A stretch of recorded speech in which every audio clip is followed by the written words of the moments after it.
Hi, I'm Peter, and welcome to What's on Your Mind, your podcast about selling, mindset, and personal growth. And today I give you Tom Husson, and Tom is a 20-year-old young guy with the wisdom of a person of 19 years old. He's going to talk about how important personal growth and self-development is for him and where he gets ideas to start his own company about artificial intelligence and what his real purpose is in life and with his company, by the way. I can assure you this is a person who thinks very big and very bold, something we can learn from. I really like Tom, his personality. He was, by the way, introduced and referred to Gerrit Sarens, which Gerrit was referred to me by Tom Dekkers. And Tom Dekkers is already in conversation available, and there will be also a conversation with Gerrit available. Enjoy this fantastic conversation with Tom Husson. Thanks and bye-bye. Welcome to What's on Your Mind with Peter Snowart. Every week, a guest talks about his or her story, and that story can inspire you to change your own. Here's Peter. This is how we're starting this, right? That's how you... Yes. The recording button is red. So we greet each other and then we get started, right? Yes. Yeah. Now, you just mentioned something about the truth, and I saw on your LinkedIn that you, I was not aware of that you actually gave a TEDx in Ghent about music and the absolute and relative truth. Yep. I'm curious. What is that? So, where did you get that? All right. Well, we're diving deep straight away. So my relationship with the truth started, I think, when I was about 5 or 6 years old. So my parents divorced when I was 4. Okay. And around 5, obviously, like you go to one and the other, and all of a sudden, like you hear different versions of the truth, but you don't know that there are different versions of the truth. And so it was like, all sorts of things where my dad would say things and my mom would say things, and I would be like confused. I remember just being confused about like, is one of my parents lying to me? Like, what is going on here?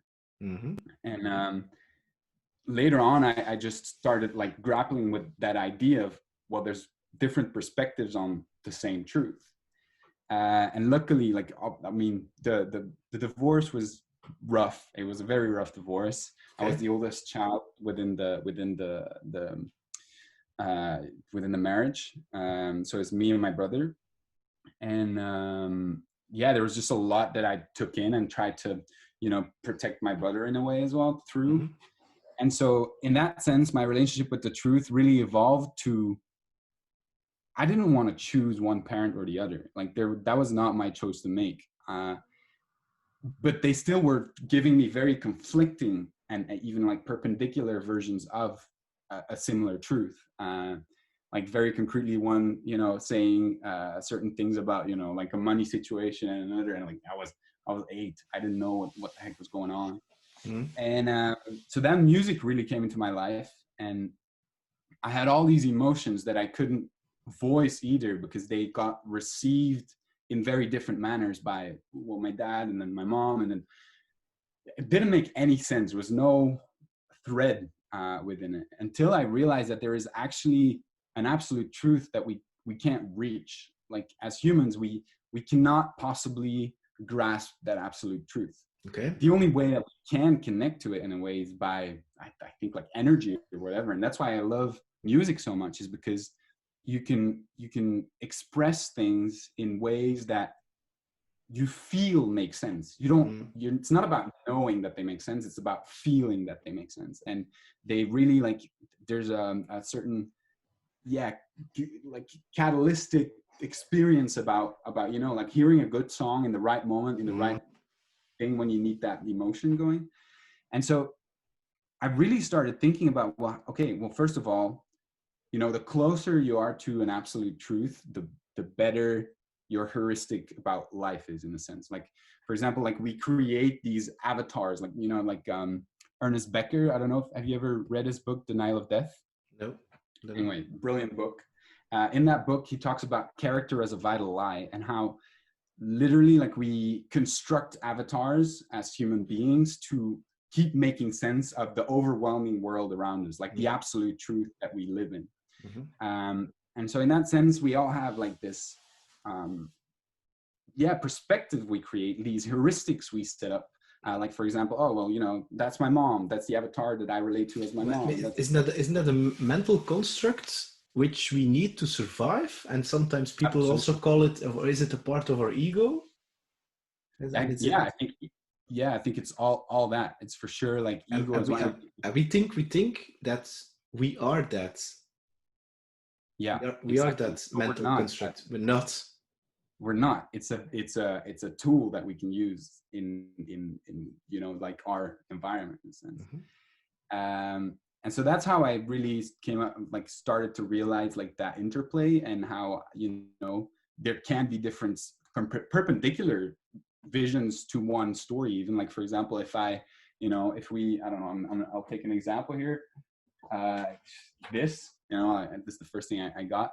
Like, let's say, you know, I call my grandma. I'm like, hey, grandma, I have this thing in front of me, and it has like numbers on the front. And then I'll give you the phone, and then you know, you're gonna tell my grandma, no, actually, the numbers are in the back. Like, who's right? Like, my grandma's gonna be like, are there two different objects, or is it the same object? And so, in that sense, you know, there's power actually in combining relative perspectives.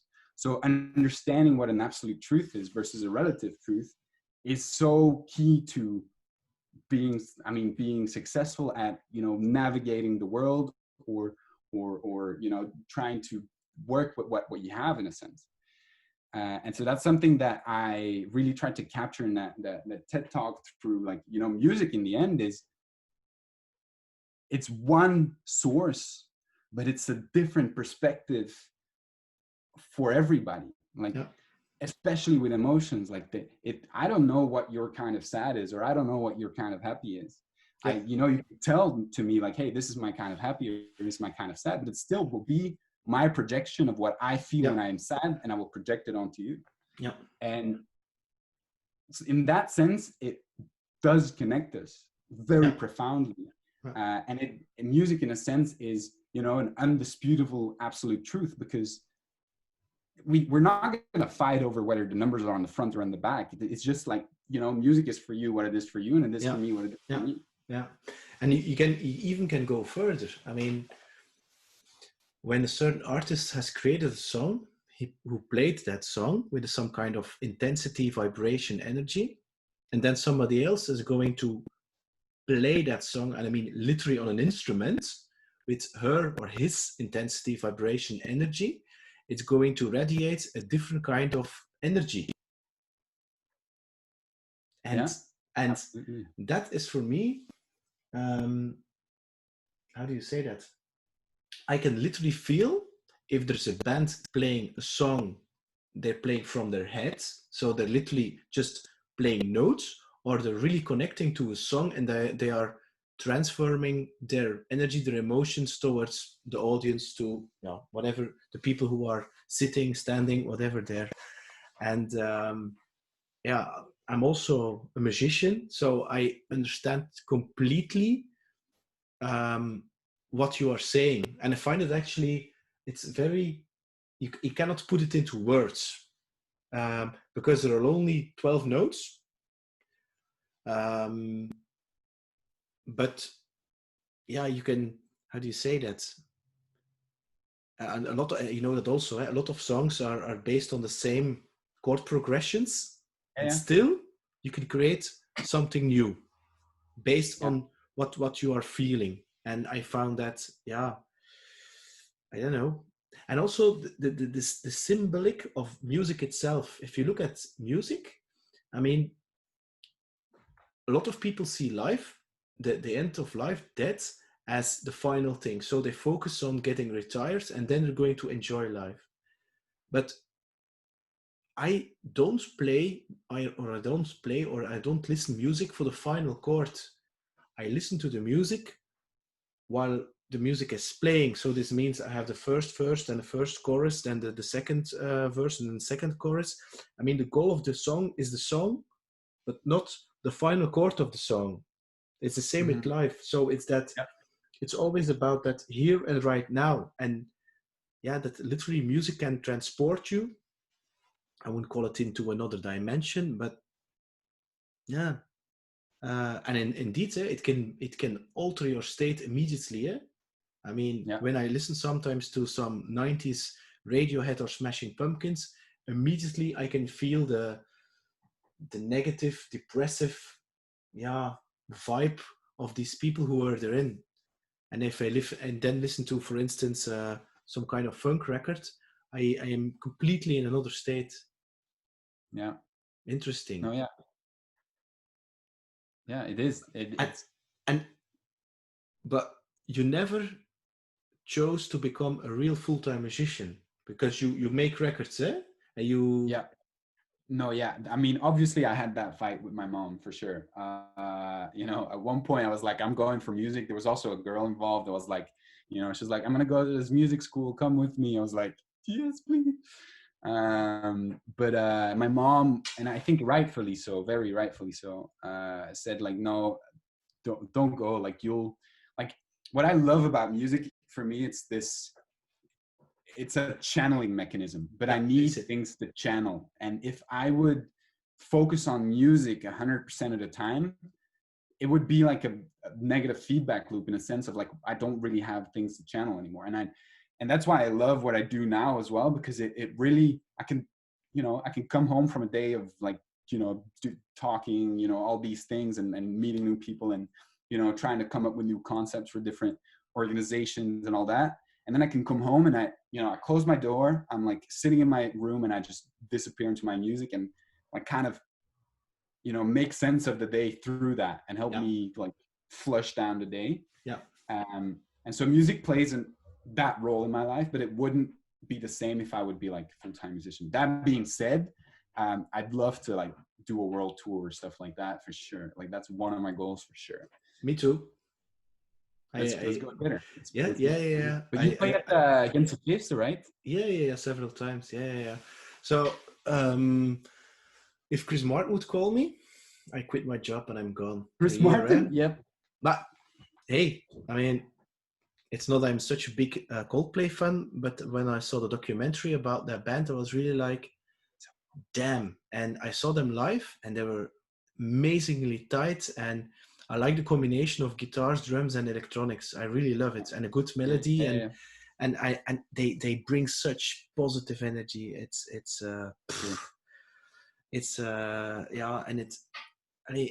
Especially when after the first CD or record, they had to fire the drummer, and because of the producer said he's not good enough technically and blah blah blah, they did, and they tried with some studio session musicians, and it wasn't the same. It wasn't the same vibe. Was it?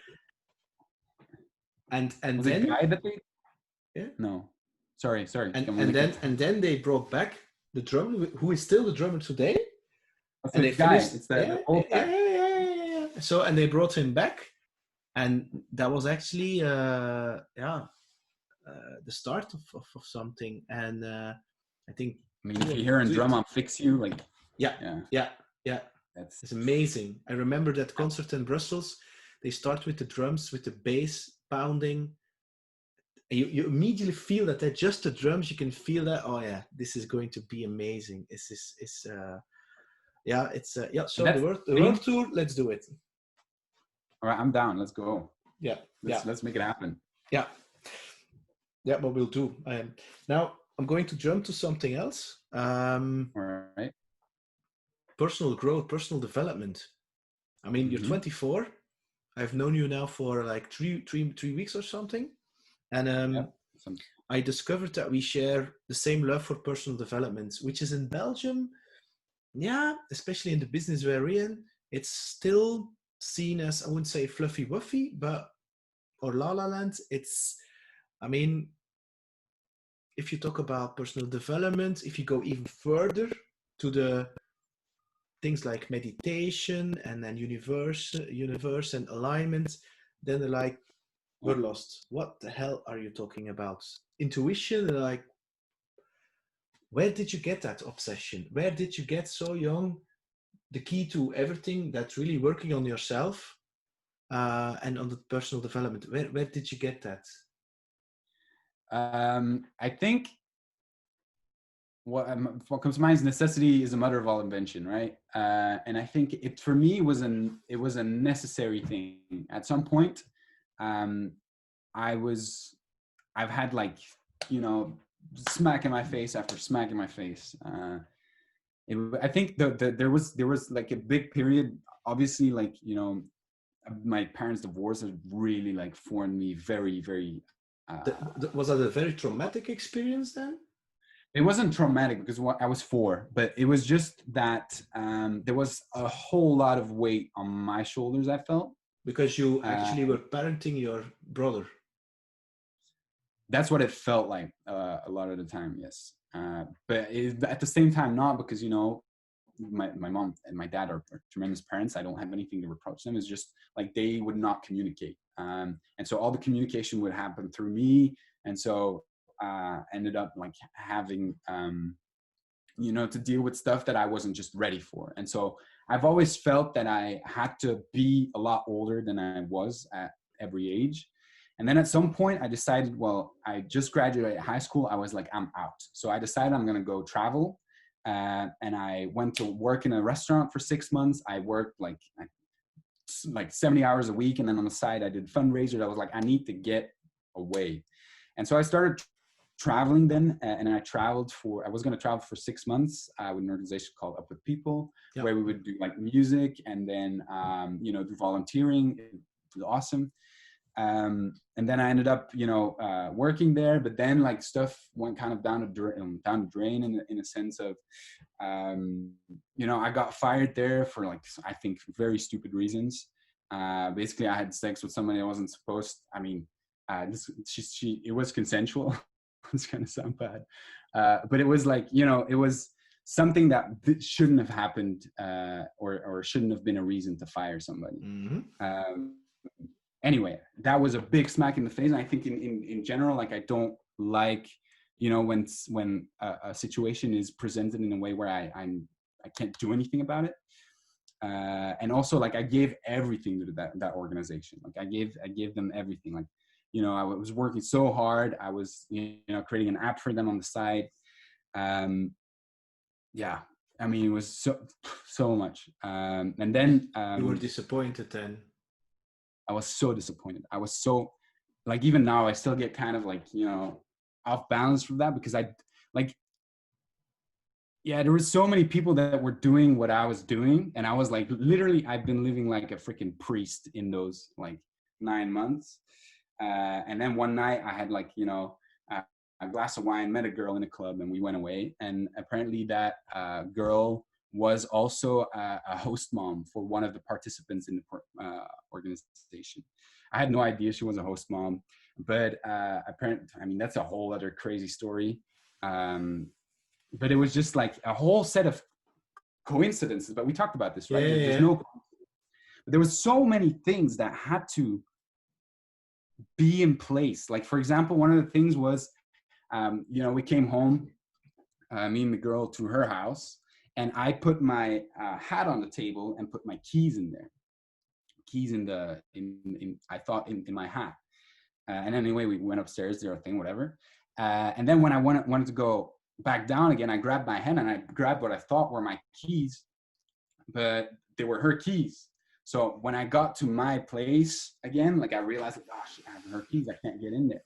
And so I had to go back. And so the participants saw me and they had to see me, and then they reported that. And that, you know, the management, which I understood as well, was like, well, we can't really, you know, we have to fire you. Like, you know, we know there's people that haven't gotten caught, but since you got caught, I mean, we have to fire you. And I was like, that's so unfair, because there's so many people that have been doing those things. Of course.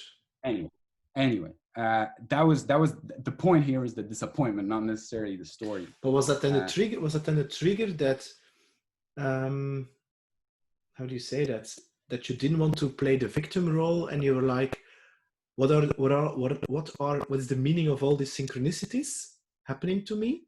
What is the meaning? Yeah, what is the lesson behind this? Exactly.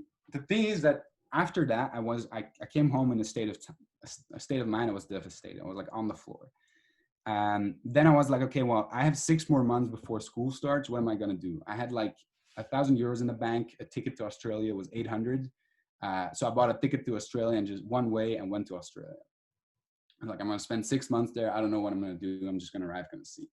And I arrived with quite a bit of self-confidence. I was like, okay, well, you know, I've done this traveling thing. You know, I've got quite some stories to tell. You know, I'm going to make friends quickly. I know how to do this. So I arrive, you know, first days are awesome. First week, awesome. And then at some point, there's this profound rejection that happens because, you know, I was alone and I was still not feeling 100%, but I was pretending to feel 100% in a way. You were running away from your own emotions. Yep, 100%. 100%. I was not dealing with them whatsoever. I was pretending to be this person. And then I got, you know, rejected, you know, in a way. I met this person and I really liked this person. And I told that person that I really liked them and really want to spend more time with them. And they were like, yeah, no, not going to happen. And so that made like my whole self-confidence crumble more and more, because also I spent 2 months on a farm all by myself, had way too much time to overthink everything. And then I went just deeper and deeper and deeper. And then I traveled basically all by myself with zero self-confidence and zero self-love. And so you know, at some point I was scared to talk to people even. I didn't think I was worth their time, or I didn't think I was worth. And so at one point I was like, well, shit, fuck, this is not a place that I want to stay at. Like, what the heck am I doing? And then I found this book called Looking Out for Number One, which was a book that was like 30 years old.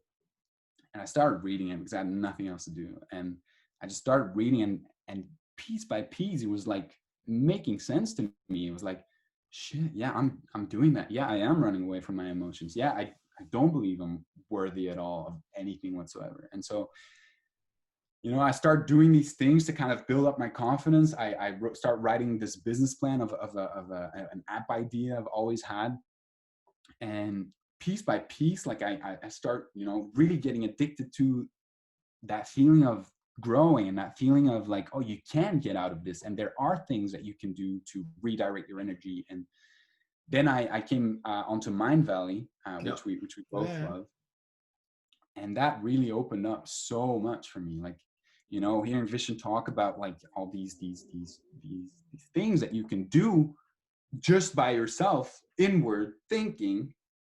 Not, you know, you just need a pen and paper and just need to sit down and write, for example, like your goals. And I was like, shit, yeah, what are my goals? Like, what do I want to do? And then from there, it really just started, like, you know, I started taking everything into my own hands. And I was like, this is the last time that I'm ever going to be this low. I'm all, you know, I wrote down at that point 27 life lessons, and I wrote it down. It was like 27 life lessons at 21 years old. If you want, I still have it. I can send it to you. And on the top, in big, the first thing I wrote down is like, unconditional self-love is key. Like, you need to learn to love yourself unconditionally, because, you know, many of these things happen like when I was drunk, and I was like, how can you be so dumb? How can you be so stupid? And like, what the heck? And like, I hated myself almost. Like, couldn't look myself in the mirror when I thought about this thing. I also did all these stupid things. And at the end, it looked at the outer world, I was pretty cool, and it looked me, I would say popular. But really deep inside, I felt really empty. I had the partying, drinking, women, things like that. I took pride of that rock and roll identity, but it made me fucking miserable. I felt miserable. And it's indeed that unconditional self-love. Once you start to realize it's about you, and it's about loving yourself, not running away from your emotions, but also something else you just said. I also stepped into the trap of overthinking and thinking that the thinking would solve my problems, which were caused by thinking. You understand? Yeah. And when you realize that thinking is just a minimal part, which is a good thing, eh? But is a servant. It's the intuition, the creativity, the heart, the gut. That is where your supercomputer is and who you really, really, really are. And once you start digging into that mental construct called ego, which has nothing wrong with ego, but it's just not you. And once you start to get the hang of that thing that is not you, it's just something, it's a mask you are wearing. And you can wear lots of masks, but if you're going to run away from your emotions and you're going to pile it up, and at a certain point of time, it's going to come back to you, and it's going to bring you in all sorts of stupid situations. And at some point, you go rock bottom, and then you have the opportunity to build yourself up from the ground, and then something magical is happening. Then you're going to meet wonderful people like you. That you're like, how in the hell and is that possible? You were talking about coincidence. There is no such a thing as a coincidence. It just doesn't exist. It's more like attracting energies, people, because you just look differently at things. And it's really that it's really from living very unconsciously to living a very conscious life. It means really, what are you eating? What are you feeding your mind with? Who are the people you hang out with? These are going to really determine your quality of your life, and also the level of struggling. A lot of people think, especially in business, you have to struggle, you have to work very hard. Yeah, if you believe that, these kind of limiting beliefs, you're going to struggle a lot. I don't believe in that anymore. Of course, I work hard because I enjoy it. Yeah, that's different. Yeah. But to struggle. Now, I mean, you said unconditional self-love is number one. What is the number 2, 3, and 4, and 5? Because I'm really curious about the list. After reading, it's been a long time since I wrote it down. Things that you, from the intuition, from the gut, what is coming onto you? From my gut. I think a very big one, and I think I've been doing this as well, is to be confidently vulnerable. I think that is such a key. Like blind confidence leads you nowhere. Confident vulnerability shows strength. And I think that's been such a big one for me in just also helping that self-love, in a sense of like understanding that, if is this really what I'm feeling? Yes. Then why the heck would I be afraid of sharing that? Because that is just genuinely what I'm feeling. Why would I try to hide that from anybody? Why would I, try to change the story? Why would I, try to make me look better or whatever? Like, everybody messes up. Everybody fucks up. So being confident in that vulnerability is what is going to, or what has given me actually often, I think maybe even like a place of leadership, where there are people that look and are like, I can be safe within this, because this guy shares his things, and it's not that he doesn't care what you think. It's just that it is what it is. Like, what am I going to change about it? Yeah. And so sharing that and then working with that, it creates an environment of emotional safety. Emotional safety. Yeah, exactly. And that's what you need to have a super performing peak performance team. Emotional safety. That's the most important thing, because people see you as a leader, but as a leader, it doesn't mean you cannot be vulnerable. And it's that vulnerability who is really connecting people. And nobody likes perfection. It just doesn't exist. It's fake. It's shallow. Yeah. Yeah. I agree. It creates an atmosphere where everything can be talked about. There are no taboos, and you can make mistakes. You can be yourself. It's okay to be yourself. And I think that is, for a lot of people, a challenge still today. If I look at you, what you're saying on you're 24, I'm 45. I'm so amazed of the wisdom the things you're saying. If I had known that on 24, I mean, my life would be different. Now, a question. All these things that happen to you, which, yeah, felt like disappointments. I mean, right now, if you look back, do you see them as gifts, as kind of a wake-up call that you need to experience that in order to be who you are right now? For sure. I get goosebumps just from the question. Thank you. Just to give you a bit of perspective on how much like the coincidences have been happening. So, you know, I was fired, then I went to Australia, and then at some point I just arrived in Perth, and I was gonna take another job because I wanted to stay for another two months. And somebody gave me, like, I was just offered a job and I was just about to sign. I was like, I remember the name of the assistant giving me the name. I was like, I'm sorry, Ava, like, I'm not going to do it. And so I gave her back the tray, and I was like, I'm going home. And so it was 5 o'clock in the evening, and I booked a flight from Perth to Brussels for that night, 11 o'clock. So I booked my flight, flew home, told nobody I was going to come home. And that was on the 26th of April. On 28th of April, Priscilla, who's now the mother of my daughter, texts me, and she's like, hey, we're in Leuven, which is freaking crazy because she's from Arizona, from Tucson, Arizona. And she was there with the with People group. She was like preparing the group to come in another 5 weeks.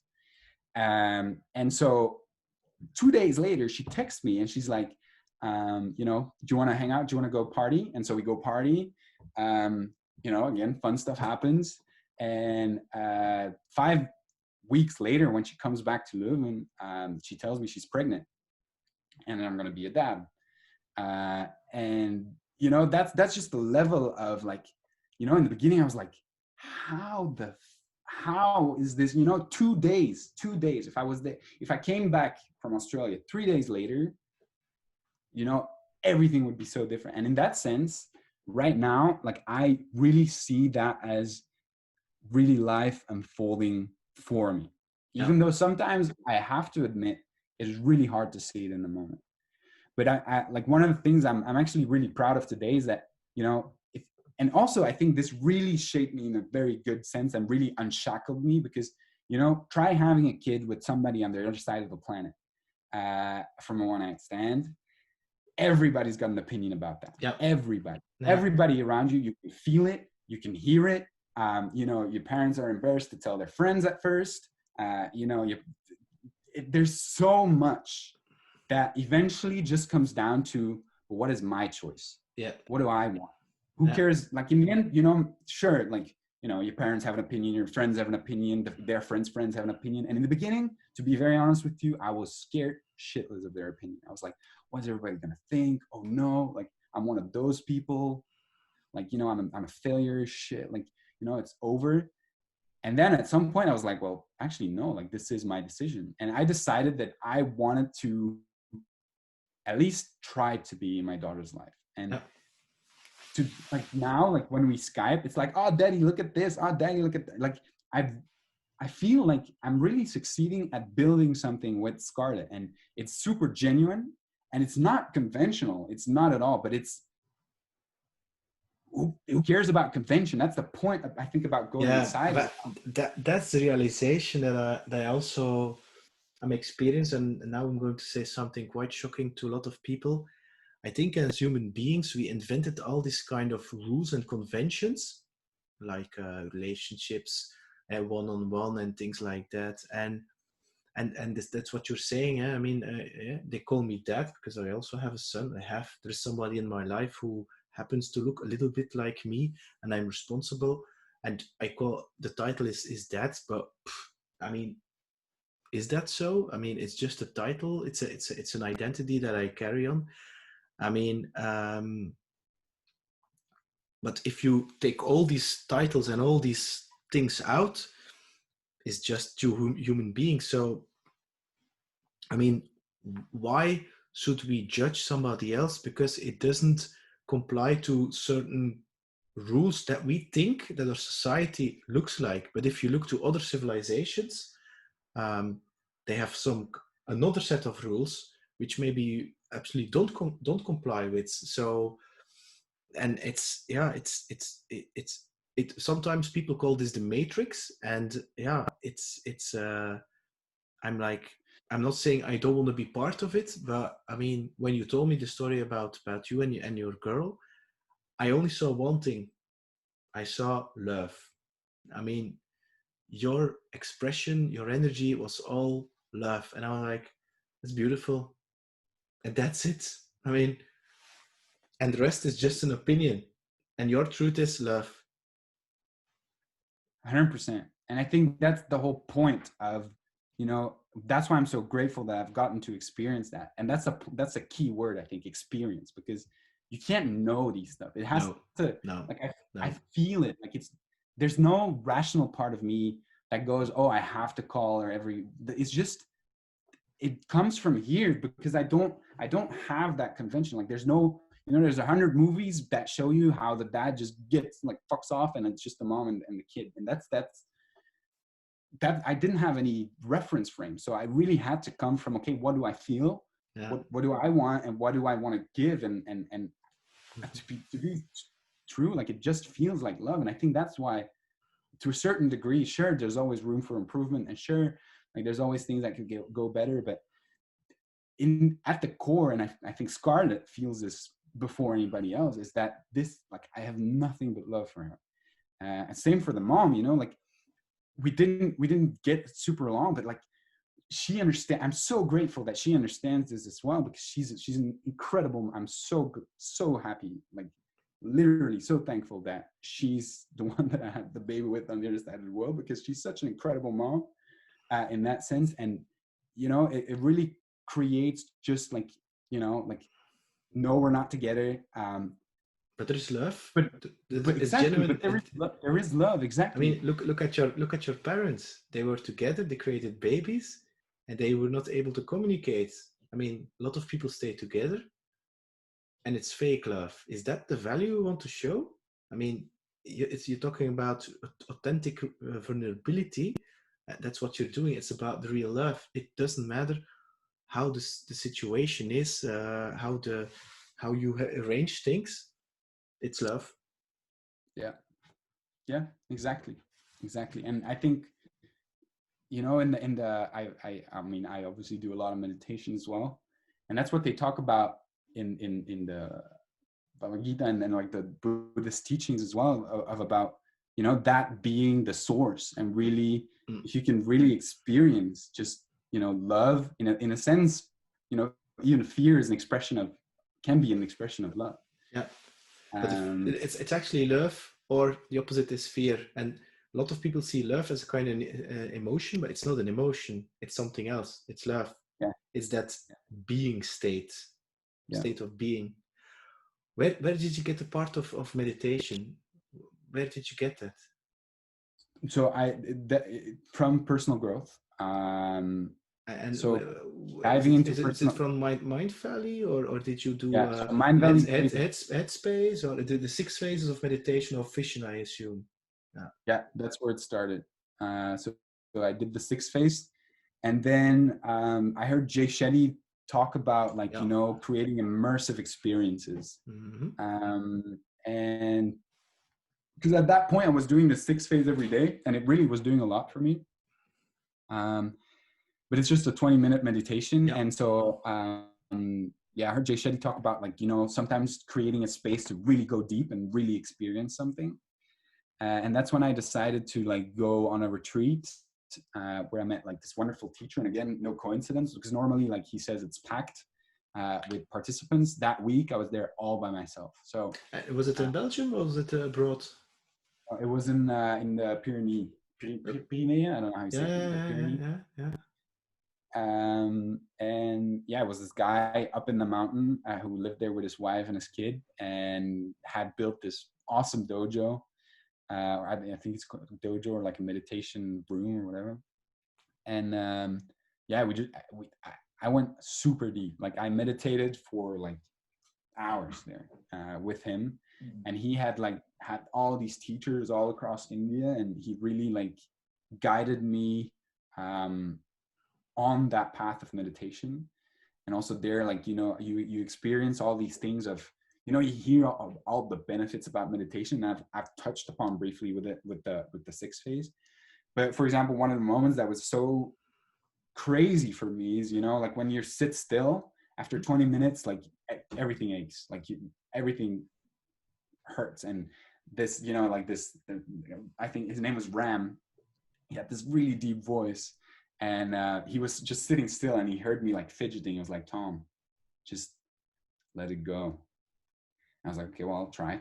It's like, just breathe into the pain. And so I'm like just breathing into it, and like 1 time, 2 times, 3 times, and all of a sudden pain gone. I'm like, what do you mean? Like the pain was still there, and or like the pain was there like 3 seconds ago, but now it's gone. Like, that's how powerful my mind is. Like, oh fuck. And then, like I started really going deep into that and really playing with that and trying to, like, it's crazy because you start to feel part of this. I mean, this is gonna sound super woo-woo, but just a massive energy field where you are just like, you felt bliss, isn't it? Yeah, 100%. Yeah, like and I felt one with everything. It's something you cannot explain until you experience it. That bliss feeling, it's like where you feel that you cannot feel any longer the contours of your physical body, and you're like, I don't know. It's a feeling that you don't want to get rid of. Once you experience that, I think it's the best drugs ever. For sure. And what's awesome about creating that experience in those hours of meditating is that now I feel like I can just connect back to it when I do like a short meditation. But what I find really fascinating is after that trip, you came back and you dumped your business plan for Humain, literally, yeah. You dumped your brain, everything on paper, and that became your business plan for your AI company. Yeah, exactly. I mean, I find that, yeah, amazing. It was not an entire business plan. It was more like a vivid vision of like, no. But it's what I just wrote down. I had this vision of like, this is what Humain is going to be in 3 years. And I came back and, I showed this thing to like Wim and like, the people at Kronos that were coaching us. And I just could feel that this was what it was going to be. And, Wim was like, yeah, cool. But what does that mean concretely? And I was like, okay, well, we're going to do this, this, and that, and that, and that. And all of a sudden you just start, flowing. But then, but did you mention that to him, Tobak, about, because I happen to coincidentally know the guy. Did you mention that? I stayed on retreat, did a meditation, and by the way, I dumped my heart out, and this is the vision. Yep. How the hell did these people react to that? They're like, well, you have been sniffing. I'm very lucky. I'm very lucky that, I feel like I've always been respected for who I am. I've also never not shown that I'm this person, like I've always just been like, this what I do, is how I think, it's how I work. And so, Wim encouraged it. He was like, awesome. If that's your thing, cool. Go for it. If it works, awesome. Let's see where it goes. But yeah, I mean, what for me is hard, and that's the thing that I've been working on now, is to like, you create that vision and you feel that vision in that moment so intensely, but then everybody starts doubting everything, and because it is a thing that comes from your intuition. Exactly. And so I felt at one point I was more defending and trying to crystallize an intuition that was in the future that I wasn't, I had the what and the why, but the how was for me to figure out in those 3 years. And what I found really hard to navigate in that time, but I've gotten better, is like, how do you, navigate that gap of I have the same. And the thing is, what I discovered, and of course your situation is a little bit different because Kronos is one of your main investors or shareholders. And of course, shareholders needs to see figures and a plan of, how do you say that, a plan how you're going to do it and blah, blah, blah with actions. Is that, and it's something you mentioned like 15 minutes ago, the path is unfolding while you're walking on it. And so this means that you have to surrender to the path, even if you don't have to take care about the how. And this is something like, how in the hell is that possible? So, and of course, you have to put something on paper, and that's why I have like two plans. I have the intuition plan, that's my personal path, and then I have the more like the plan that the others need, which is going to fit in their thinking model. But I know from deep from my heart, I'm not going to follow that plan. But you want to see that plan just to keep your stakeholders busy and to give them something to feed, because you cannot say, oh, it's Tom's intuition. Yeah, we trust that intuition is going to be okay.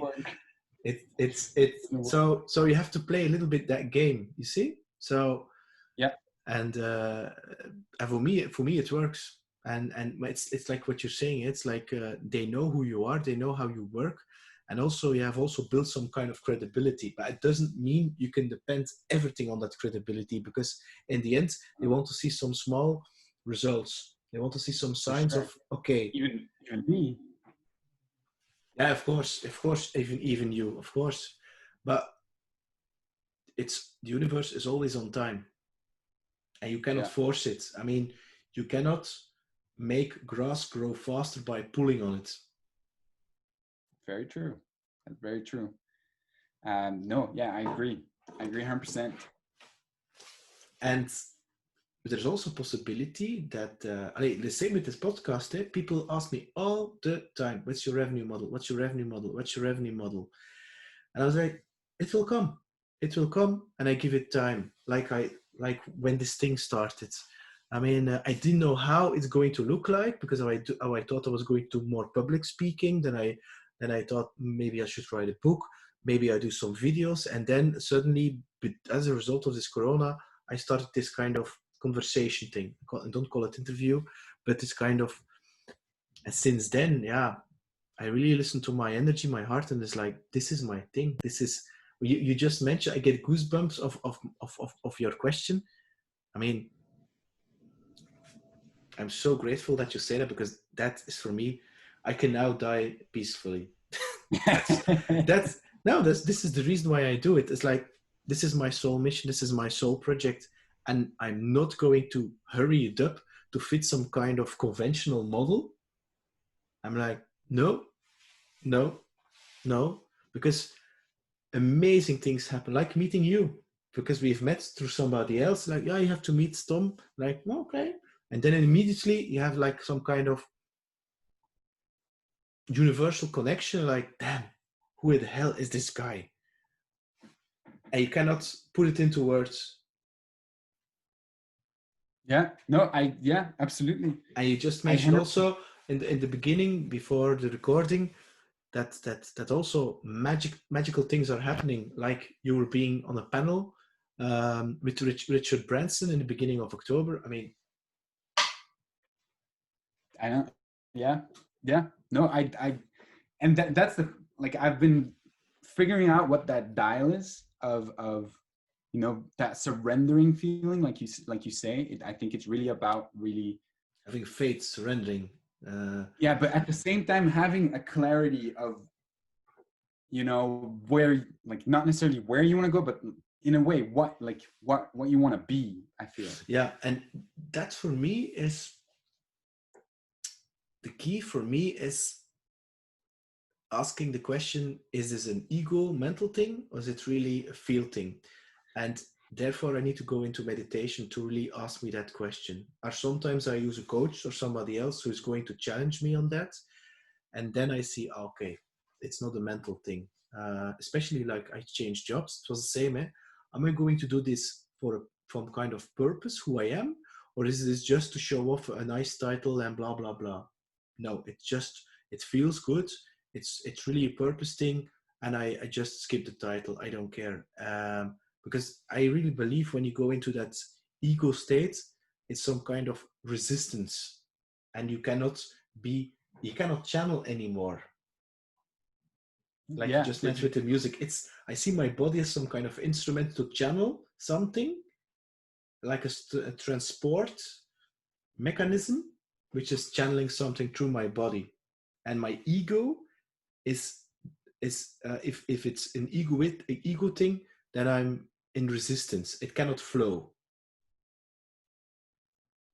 I feel exactly in the same way about it. I think ego in that way is really like, I have these you know, that's kind of, I'll show you, this is my like kind of like personal development wall, and it has like a whole bunch of questions, and one of the questions is like, why am I so egoless?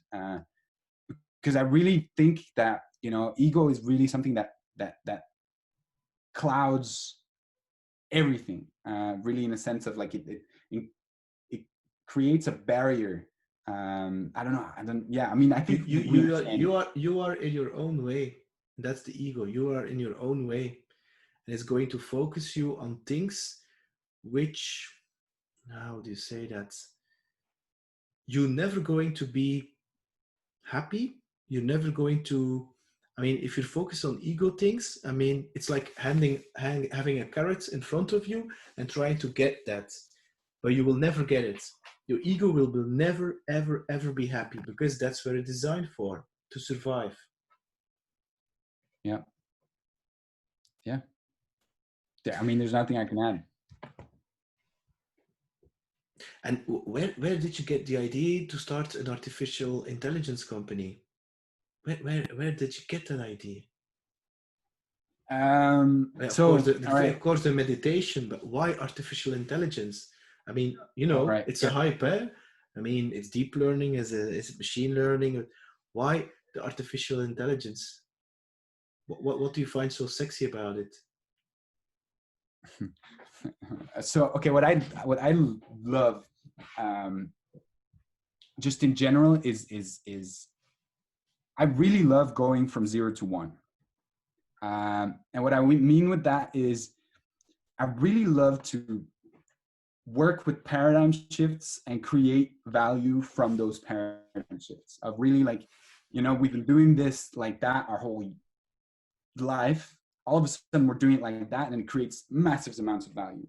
What I'm less interested in is going from 1 to 1,000 to, like, you know, like optimizing all that. You know, at some point as human beings, or like whatever you want to call it, is our thumbs were able to shift like this. All of a sudden we could do that. And that little change all of a sudden made that we could like manipulate the world around us better. And like 500 years later, we're living in cities, and, you know, like we're sedentary and whatever, and like everything changes. And so I want to work on those things that are going to elevate in a way our state of being as human beings. And I feel like artificial intelligence is that next thumb shift. It's you know, in a way, everything I love combined of, you know, like you come on these philosophical questions of like, what is intelligence, and how does it relate to us? Like, you know, how can you use intuition in that? Is that something that you can encode? Like that, those are the kind of questions that you can ask in artificial intelligence. And all of a sudden you're also like thinking about like, well, why the fuck are we still, you know, like doing, or so many people are doing things that they don't love 8 hours a day. Like, what if we could just create a societal baseline, and now you know, elevate literally like the state of consciousness of so many people by, they have to up level, because all of a sudden they don't have a job that they hate to hide behind and get drunk in the weekend. I mean, if that's your life, I'm sorry, I don't want to like hate on it. If you love it, I'm super happy for you. But there's so, that's not the reason. That's not the reason why you're here. That's not the reason why you're here. You're not here to long to Friday evening, spend all your money, get wasted, and wake up to some kind of stranger. I don't think that's. Well, I agree very much with you. I think that's just so empty. There's so much more, and I think I can talk from experience. Like I've been through quite some different stuff, and that's what makes life so awesome. You know, you don't have a high value, a low value at a high mountain, and that's what life is about. You don't want to live that flat thing. And so, you know, once you start, you know, things like music or just like going inside yourself and trying to up level yourself and seeking for example, what's your passion? Like, what are you good at? What do you love doing? What gives you that energy that comes from, you can't explain it, but in the morning you get up and you're like, fucking, let's go. We're going again. But that's because, and I really feel that I have the same, is that people ask me also, where do you get that energy, that positive energy? And my answer is, it's simple. I'm a man on a mission, because you're 24, I'm 45. I've seen everything, I've had everything, and I'm like, it didn't make me happy. I mean, is this it? I'm going to do this for the rest of my life now? No, I'm going to find out. And once you get that, to that purpose, to that man on a mission, or woman on a mission, I mean, then you get up every morning and you don't care if it's a Saturday or Sunday or a Monday, or is it 1 p.m. or 1 a.m. It doesn't matter. You get that fuel, you get that fire burning. And of course, you have to take care. You have to really listen to your energy. Okay, it's now time to rest. I have to sleep a lot. I have to sport. I have to eat healthy things. I have to drink lots of water. So you have to take care of your body. You don't. I mean, I'm not saying go into a burnout or something, but it's really feeling that mission, and combined with that surrender, knowing that the path is unfolding while you're walking on it. So it's like driving a car. You only see, like today in Belgium, there was quite some fog. You're just seeing like 50 or 100 meters, but you know there's a road, and it's that road. And if you just follow the path of passion and the path of synchronicities, so the things that are happening that seems to like being coincidence, I mean, and these positive signs, you know, you're on the right path. And if you take a detour because you're happening some very strange things, you know it's a detour, you go back on the road again. And it's just like what I mentioned about the music, we are still writing verse and chorus 251, 252. And I want to play maybe a middle eight and a guitar solo, or an instrumental break. Okay. But we're not at the final chord yet. We're just enjoying the music. Yeah, exactly. And that's that's why it's and there's also the meditation. It's really connected to the here and now, where a lot of people are living in the past or living in the future. They're not really here.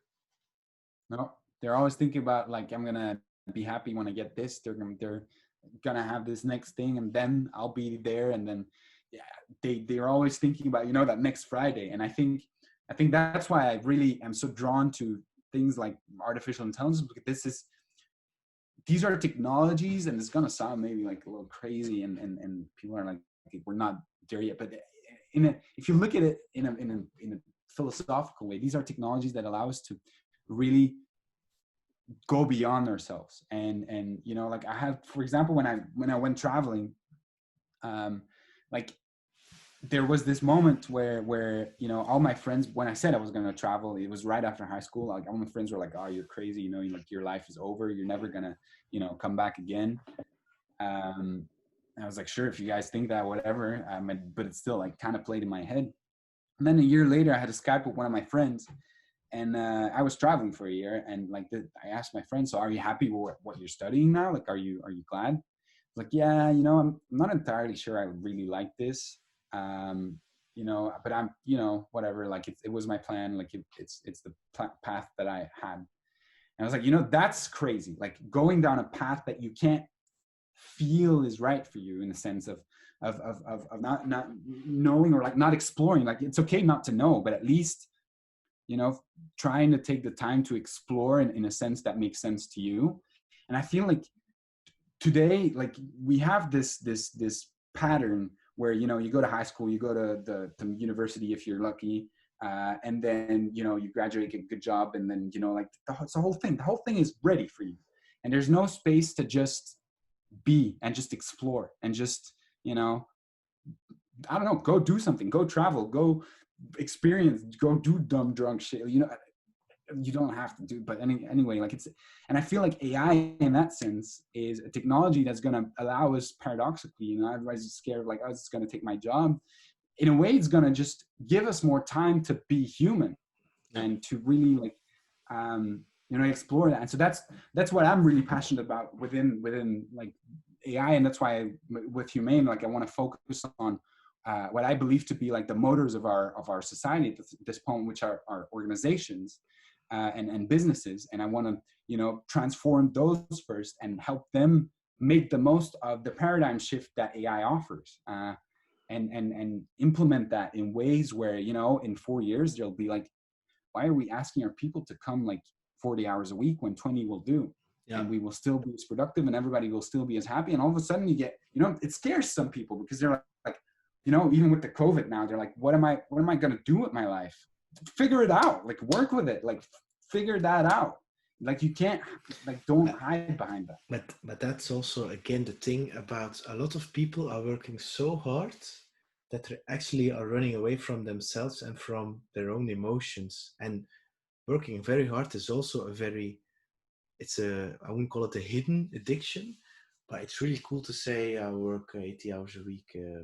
It's still a badge of honor. And I'm like, you have a priority problem, my friend. You have really a priority problem. Yeah, I was listening to a podcast this morning, and it was about flow. Flow is like the peak performance state. It's a natural state who you really are by being, not by doing. And McKinsey, you know, McKinsey is the big, very well paid investigation company who are doing studies, for quite some organizations, and they have did a study about flow, and they saw that if you are in flow state for 1 day of your week, you are 500% more productive than somebody who is doing nothing. So this means that you can only work for 1 week because you're in flow state. Why in the hell would you then spend like 40, 15 hours in non-flow state? Why would you do that? I mean, why? It's the same with creativity. I mean, people think I'm being creative, by sitting behind your computer. My best ideas I received through meditation, by walking into nature. Never, ever by sitting on a computer. Never, ever. And I mean, again, I don't think a human being, I think the goal of a human being is to really explore your potential and to really see, to see what is your potential and to transform that. And how do you do that? Like what you're saying, just doing things and experimenting and keep experimenting and learning. Yeah. And AI can replace some, I wouldn't call dummy tasks, but things. I mean, I don't believe that AI is going to replace human intelligence. I mean, creativity, because that's for me the highest form of intelligence. I don't think it will be. Can it create music? Yes. But it cannot create non-perfect music. I mean, if I listened yesterday evening very late to Clocks of Coldplay, and I was looking for the chords, and they are very special. The chords are quite simple, but the way they were put together, it was very unlogically.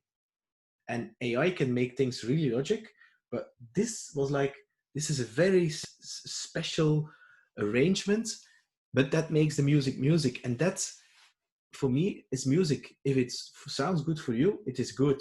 And it doesn't have to be some kind of rationality or some kind of convention behind it. If you want to combine those chords together and you create some kind of tension and you call that music, hey, okay, fine.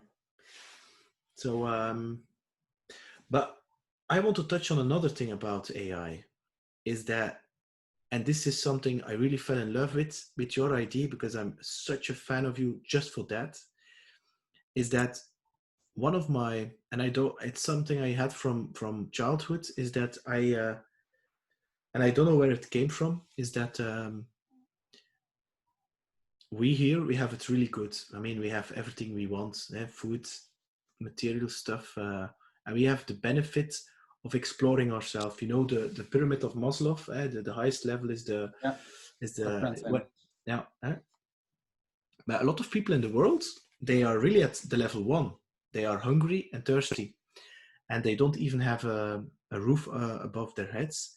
And I said also to my son, like he's 3, he doesn't understand that. I said, I'm going to build, I don't know, or help building schools in Africa, which I already did, not me, but organization who do that I support with by playing music for free, for instance.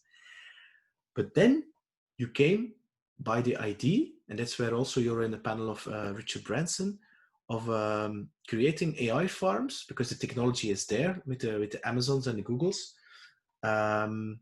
quite cheap, by building AI farms in Africa, so that the farmers no longer have to work on their lands, but they have access to food, so they can also explore themselves. And it sounds like a crazy idea, but you're not the first who had that idea, because I encountered another entrepreneur who's creating some kind of parallel internet to do actually the same. Where did you get that idea? What is that, like your mission? I mean, yeah.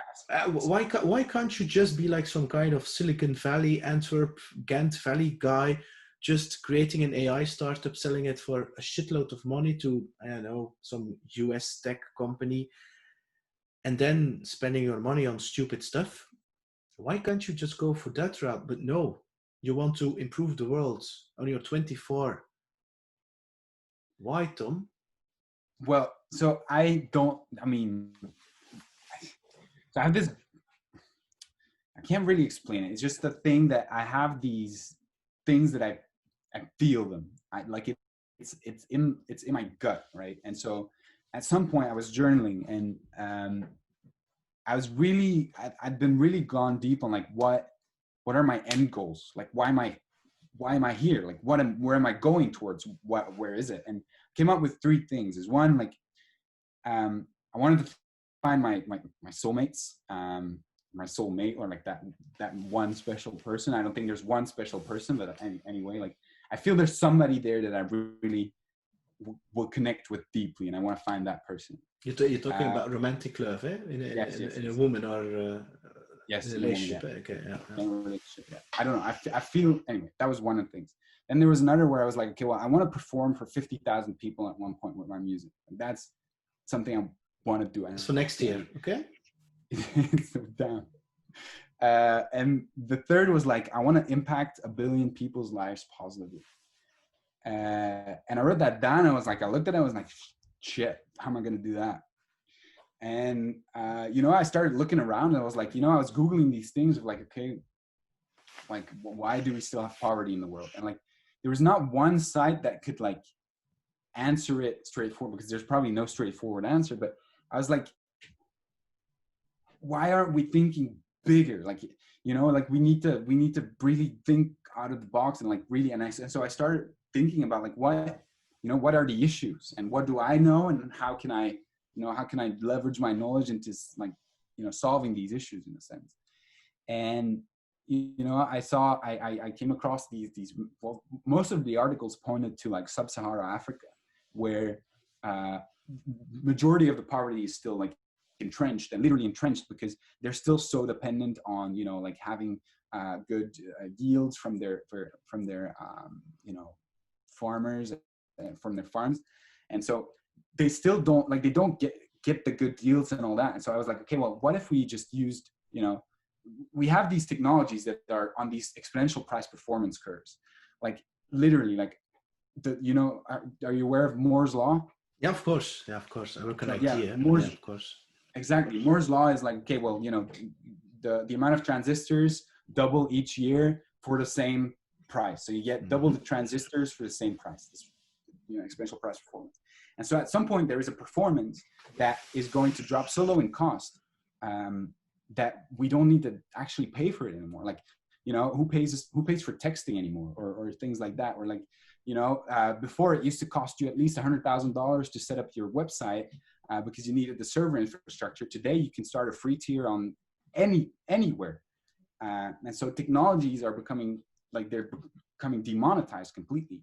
So I believe the same will be happening for AI models. The same will be happening for solar energy, and the same will be happening for all sorts of technologies that we could use to create farms that are working in a closed loop, pretty much, where like you have robots fixing the other robots that are doing the yields and all that, and like it's just one closed loop that doesn't require any human intervention whatsoever.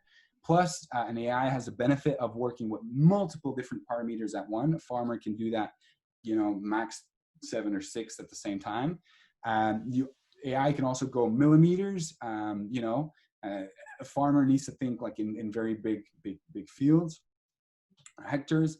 And so there was so much that I was like, well, we could do this so much more efficiently, so much more cheaply. What would that look like? What would that look like if we did that? And so I just started, working. There's this farm bot in the US that they sell, and I like they have an open source library, and I started looking into, okay, well, how could we make sure that farm bot by itself knows already that it can all do like 1 or 2 yields. And then I started looking into like those hydro farms in like containers, with the problem with sub-Saharan Africa because obviously there's not a lot of water. So anyway, it's just this thing that came into my mind of like, that is one way to impact 1 billion lives positively. Because if all of a sudden, all these people have access to food, like they would not, the first argument would be like, oh, you're ruining their economy and everything. But the point is the economy by itself would become obsolete, because why do we go to work? Because we need to put food on the table. But if you don't need to put food on the table anymore, and, we figure out something that, works with education as well. Like there's, a bunch of projects where they're working on these very easy to use iPads that can replace, that can, you told me. X Prize, yeah, I know. Yeah, X Prize, yeah, indeed. They don't have any batteries because there are not teachers enough to educate people, so they can educate themselves. So yeah. So exactly. So my point there is like, we can make that sort of economy that clearly doesn't work for everybody obsolete. We just have to, that's the cool thing about disruption, and that's the cool thing about going from 0 to 1 and going about paradigm shifts. Once you are in that paradigm shift, and once that paradigm shift is in motion, with all, you don't need political will, you don't need all the leaders. It's just not like, you are changing the system, and that's what we need to be focusing on. Like, what I really believe is you don't rise to the level of your goals, you fall to the level of your system. So a systemic pillar is creating food and having food for everybody. That's one of the things that, keeps everybody going back to their job and like, oh, I need to provide for my family. But if you have that food for free in an abundance, you are changing that system, and you are creating a system that works for everybody. And so that's why I think it's so important to work on it. And that's also why I'm starting this other project called the Impact Billionaires, where I want to explore more of these ideas of, okay, what are ideas that could impact 1 billion people's lives plus like that? What, we have the technologies, we have the possibility to do this. Why aren't we looking more into this? Because there is this, rat race, because there are so many people that are focused within the system that can't look at, okay, well, this system clearly doesn't work for everybody. And why shouldn't it? Why shouldn't it? Because there's people in power on top, but if you make the system obsolete, they're in power, like in power of what? So that's the whole point. And that's why I was, I think this is for sure what one of my life's missions is, to explore that idea and to create something that works for everybody. Because why not? I mean, seriously, like, I don't know, like, you meditate as well. And I don't know, I feel connected. It's going to sound so woo-woo, but I feel connected to so many people. Like, there's just pure love that I feel for people that I've never met, or like, I mean, this world is just, it's going to sound super, but it's just too pretty, too beautiful to not want the best for everybody. I had a colleague today of mine, and he said, I had to explain something to my wife this weekend. Peter, you just WhatsApp me hearts. And he said, I have never gotten a heart from a man. And I was like, yeah, it's something I've been doing, like, I don't know, since I started the podcast. I don't know where it comes from, but it's that same expression from you. Suddenly, strangers, sending me Yeah. hearts, reactions on things that I was posting. I was like, huh? And then, yeah, I am not ashamed anymore of doing that. Even in a business context, I don't give a fuck anymore. I'm like, no. It's about touching people's hearts. And if I can change one life at a time, that's yeah. Then Exactly. and then I see people, yeah, but I don't know where to start, and yeah, but it's you, yeah, but you are different. I know why. I mean, I'm not that different. I just believe it's possible. I see it in front of me. You just see drinks and Netflix. Nothing wrong with it, by the way. Yeah? No, But no. it's just I see other things, and I want to create. You want to consume, and I want to create. That's the thing. I rather Yeah, spend my time that's creating it. than consuming. That's That's it. yeah. Now, Tom, if you would go back, and you're 24, if you would go back, and what would you say to your, I don't know, 16-year young Tom? What would you say, or 18-year, just before going to Leuven to start your bachelor in computer sciences? What would you say to yourself? Phew, that's a. Um, I think to not want to. I mean, yeah, I don't know. It would be. I feel like the first thing that comes to mind is just I when I was young, I tried to grasp everything so much. Like I tried to. Control? Well, not necessarily control. I tried to. Um, well, maybe control in a sense, and create an environment that would, like, really. I would like decipher myself in an attempt to. I can't really explain it. It's really hard. It's like I think I would just literally what it comes down to is I would tell myself just chill. It's gonna be okay. Like you're gonna be fine. But at the same time, I'm also thinking like it's those states of not being fine at all that also have created me to who I am. So I'm not like I don't know if I would be sitting with him right now, like my younger self. I have no clue if what I would say would be useful to him, because I feel like the path that I've been going on is it is what it was supposed to be in a sense. Yeah, because you really mentioned something which comes from the Buddhistic traditions, is that in the Western world, we see pain as a very negative thing. Whereas in Buddhism, the pain is actually the portal to enlightenment. So it's actually in that pain contains the lesson. And if you stand in that pain, there's a seed of growing. But without pain, you cannot grow. Yeah.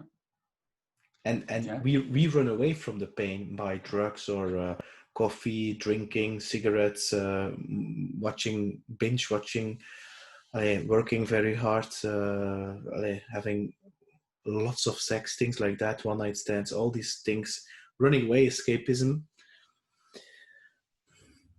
But it's really, it's like you mentioned, it's that roller coaster which goes up, goes down. And if you are some kind of pain, it's like it's a lesson, it's a growth, and it's okay. It's going to be okay. What is the lesson here? And it will still, you will, you're never there. It will still. Now, what is for you one of the best books you have ever read Read. that you recommend? So what I recommend, a book that changed my life, for sure, is Atomic Habits by James Clear. Yeah, it's over there. Yeah, I love it. Yeah, great book. for sure. Then also like The Code of the Extraordinary Mind by Vishen Makiyani. Yeah, and his newest book, I assume, also Buddha and the Badass. A little less than Yeah. than the first, but also awesome book. Yeah, for sure. Yeah. It's over there. Where is it? It's over there. Yeah. Yeah. And then I'm thinking, I read a shit ton, so I'm really, but those are the ones that come to mind first. Also, obviously, Richard Branson's autobiography, Losing My Virginity, because I feel like his story really, he embodies, in a sense, just, you know, flowing with those things. And, you know, when he's in these hot air balloons, like he really lives life to the fullest. And I feel like that's, while also creating tremendous value for billions of people. And also doesn't live through conventions. He Exactly. really fucks conventions. He created an aircraft company and a record company that people like, are you stupid or what? Yeah. Or just the way he bought Necker Island, for example, like the broker that said like, oh yeah, it's at least like 2 or 3 million. He's like, yeah, I'll give you 180,000 for it. And he got it for 180,000. Like those are that's the kind of thinking that, and the kind of looking at things of, you know, that's working the system. I feel really that's Vishen and Richard know each other. Eh? Vishen has been on the Necker Island. Eh? Yeah. I mean, if I could go there one day, that'd be awesome as well. I'd love to. That's within 2 years. That's after the tour. Yeah, okay, that works. We're gonna have a busy couple of years ahead of us. That works. Yeah. I mean. Yeah. Oh, yeah. What are you going to do? Just playing CEO for a couple of I mean, no, you're right. You're right. By the way, we still have to jam here. By the way, huh? You have to. That's indeed. Yeah. So yeah. But no, I think those are 3 very, very influential books. There's loads more, but I'd have to like look into my Kindle to go through. I'm going through them mentally, but I think those are the most important ones. And within 10 years, who is Tom? It's funny because I ask that question to everybody all the time, but I don't have an answer ready. In 10 years. Okay, I'm gonna be very, very open and honest. In 10 years, I want to run literally like a sort of impact empire. What I mean with that is like I wanna really create businesses that are impact first, and that are really, you know, in a sense that I really want to be like a global leader on leading that paradigm shift and leading our entire world through a consciousness shift that I feel is happening, and I feel is coming, and I feel we have awesome years ahead of us, but we also have very, very scary years ahead of us for a lot of people. And I think, you know, it's easy to say like, oh, you just have to adapt and all of that. But I feel like, you know, I'd really like to create the smoothest transition possible to the next level of what it means to be human. So in 10 years, I want to be in a position where I can, from whatever perspective, but at least on the global scene, lead that and push that in the direction that works for everybody. So, Tom, I think no, I don't think. I find you an extraordinary human being, and also stay who you are, man. I mean, I think you're fantastic. I'm a big fan, and I don't say that in an idealistic way, because I'm not an idol guy, but I think you're just a beautiful human being. Don't change who you are. Just stay true to yourself. Give yourself. I mean, if you do that, that's the biggest gift to humanity. Thank you very much. Seriously, thank you. Thank you. I mean, I think that, yeah, I think there's a connection and energy that I feel very much, and I'd really love to keep learning from you as well.